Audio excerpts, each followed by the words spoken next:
¿Está la pandemia fuera de control en Alemania? Los nuevos contagios y la incidencia acumulada en 7 días se ha disparado en este país. Las cifras aumentan por momentos. Ni en los peores momentos de pandemia hace un año las nuevas infecciones habían llegado al nivel al que estamos ahora. El probablemente futuro canciller alemán, el socialdemócrata Olaf Scholz, calificaba la situación de preocupante. Nos acercamos a la barrera de los 5 millones de contagios, pero es probable que el número total real sea significativamente mayor, ya que muchas infecciones no se detectan. ¿Qué nos espera para el invierno? ¿Cuál es la estrategia política a seguir? ¿Y por qué tantos ciudadanos siguen sin querer vacunarse? Sobre esta evolución hablamos en nuestra entrevista de la semana con el virólogo del Instituto de Medicina Tropical de Hamburgo y asesor de la Organización Mundial de la Salud, César Muñoz Fontela. Bienvenido, señor Muñoz Fontela. Hola, muchas gracias por la invitación. Ante la tensa situación por el coronavirus en Alemania, algunos estados federados refuerzan medidas, pero seguimos sin tener una estructura clara a nivel federal. ¿Se está afrontando bien esta cuarta ola de pandemia? Bueno, aquí siempre, evidentemente, el problema es que los Länder tienen muchas competencias y, bueno, es difícil siempre coordinar que las medidas sean un poco uniformes. No sé si se está coordinando bien, pero lo que sí es que evidentemente hay que tomar decisiones lo más rápido que se pueda en esta situación, ¿no? Vamos a hablar de algunas de esas decisiones o medidas. Más testeo en el puesto de trabajo, tests gratuitos, norma 2G, es decir, solo vacunados y recuperados pueden entrar a restaurantes, teatros, piscinas y demás. ¿Son suficientes y correctas las medidas que plantean los partidos de la posible nueva coalición? Mira, es una situación complicada porque la medida más rápida y más inmediata que se nos puede ocurrir es vuelta a un confinamiento. El problema es que eso yo creo que afectaría todavía más a la falta de interés de algunos grupos de población en vacunarse y iría un poco en contra del ejercicio de la ciudadanía, de aquellos que deciden que vacunarse es una buena opción. Como mínimo, desde luego, tenemos que ir en mi opinión, a la vía 2G para evitar que posibles personas que no están vacunadas pues puedan pasar el virus, ¿no? ¿Cree que será necesario un nuevo cierre y restricciones de contacto? Pienso que no se hará, por lo que te comentaba antes, sería un poco ir en contra de la propia campaña de vacunación al no darle a la gente vacunada ningún beneficio contra aquellos que no lo están. Es una decisión mucho más política que de salud pública en este momento. Vamos a ver, actualmente tenemos un número de contagios mayor que en el peor momento de la pandemia el año pasado. Sin embargo, ahora tenemos vacunas. ¿Cómo es posible haber llegado a esta situación? Pues es posible porque es una consecuencia de la falta en mi opinión, de la falta de distribución equitativa de las vacunas a nivel global. O sea, no se nos debe olvidar que esto es una pandemia, por lo tanto es global, y que el objetivo es conseguir al menos el 70-80% de inmunidad global. Mientras no tengamos eso, tendremos focos de población en donde el virus se siga transmitiendo, donde puedan surgir variantes nuevas que pueden ser más o menos transmisibles, más o menos patogénicas y que pueden seguir pues aumentando los casos, evidentemente. Pero en Alemania, ¿cree que el problema solo está en esa mala distribución, como dice, de las vacunas a nivel global? No solo en Alemania. O sea, mientras haya, como digo, núcleos de población en donde el virus se esté transmitiendo constantemente, va a haber variantes y va a haber situaciones en que esas variantes pueden infectar incluso a la gente que está vacunada. El problema de Alemania concretamente, pienso que además de eso, es que hay bastante núcleo de población, en algunos estados sobre todo, que rechaza la vacunación. Hay algunos estados en que tenemos una tasa de vacunación del 50 a 60%, con lo cual hay un núcleo de población muy grande que puede seguir transmitiendo el virus. ¿Por qué cree esa reticencia de algunos núcleos de la población, como dice, a vacunarse, sobre todo en Estados federados del este y del sur de Alemania? Mira, yo creo que en Alemania históricamente ha habido un poco de rechazo a la tecnología, a la tecnología del ADN recombinante, por ejemplo.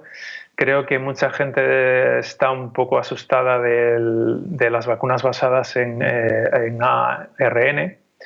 Creo que ha habido un poco de falta de comunicación, igual acerca de exactamente informar a la población, bueno, que esas vacunas no se integran en el genoma, que no son muy diferentes a otras fuentes de ARN a las que estamos expuestos todos los días, como los alimentos, por ejemplo. Entonces, bueno, creo que hay una reticencia base de algunos núcleos de población que se está un poco fomentando o incrementando por este miedo combinado a la tecnología genética, si lo quieres llamar así. Pero ¿está justificado ese miedo? ¿Hay que dudar de la eficacia de las vacunas? No, evidentemente los datos científicos están ahí. Tenemos unas vacunas que son altamente efectivas, de hecho son mucho más efectivas de lo que se esperaba. O sea, cuando no había vacunas, digamos, objetivo o la esperanza es que hubiera vacunas que tuvieran una eficacia del 50, el 70%. Estamos hablando de vacunas que tienen una eficacia por encima del 80%. Son vacunas muy buenas.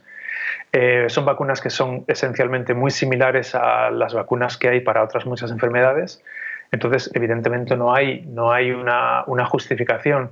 Además, bueno, o sea, el tema de vacunarse o no es un tema también de ejercer cierta ciudadanía, ¿no? Igual que nos ponemos el cinturón de seguridad o igual que no hacemos ciertas cosas para no molestar a los demás, en este caso es un ejercicio de solidaridad.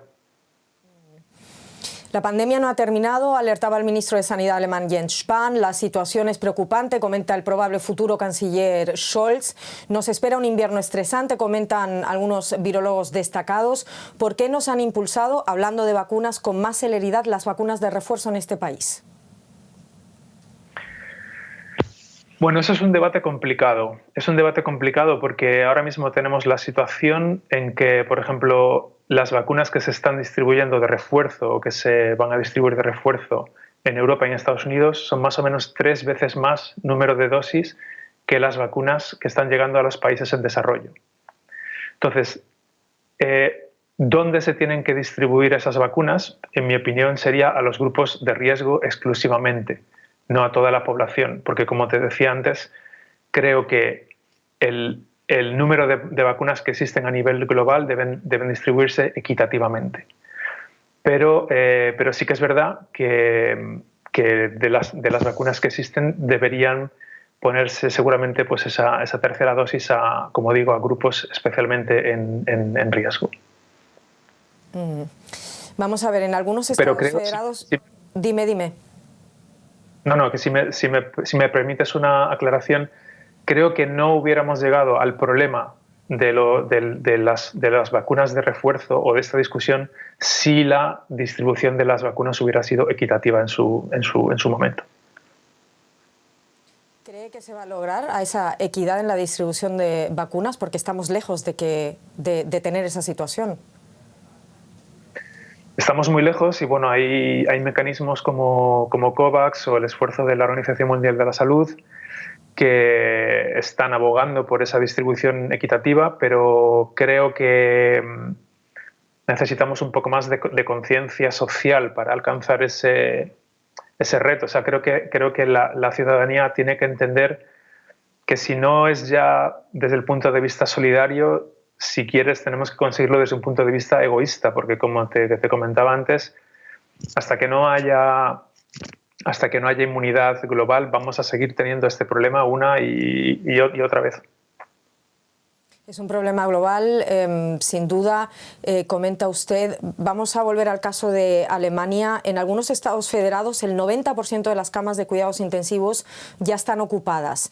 Si esta situación era previsible ya desde el año pasado, debería haber aumentado la política alemana la capacidad del sistema sanitario durante los meses con menos contagios. La falta de personal sanitario, por ejemplo, y también la de recursos preocupa.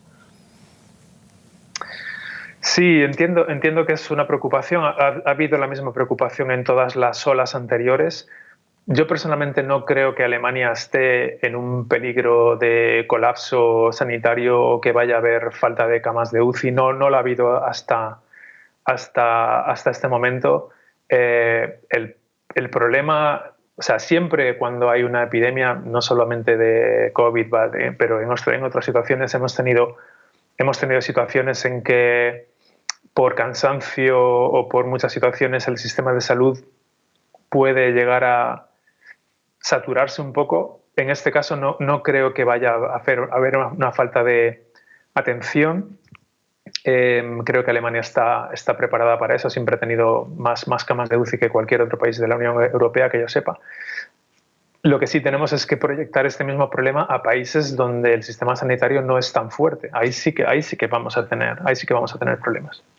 Es lo que me estaba preguntando ahora. Si en el caso de Alemania, que es la primera economía de la Unión Europea, estamos así, ¿qué va a pasar con el resto del mundo?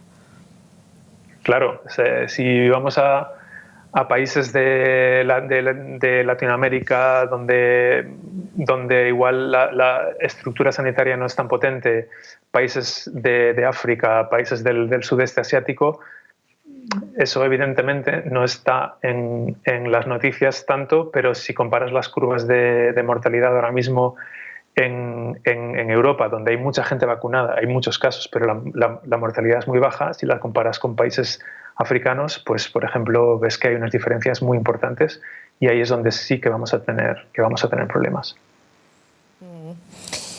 Los que más se contagian son los no vacunados, también los jóvenes, especialmente los niños. En el caso de Alemania, los casos en colegios y guarderías se han disparado, pero no son solo los que se contagian. ¿Por qué? Hay muchas personas vacunadas que actualmente se están contagiando.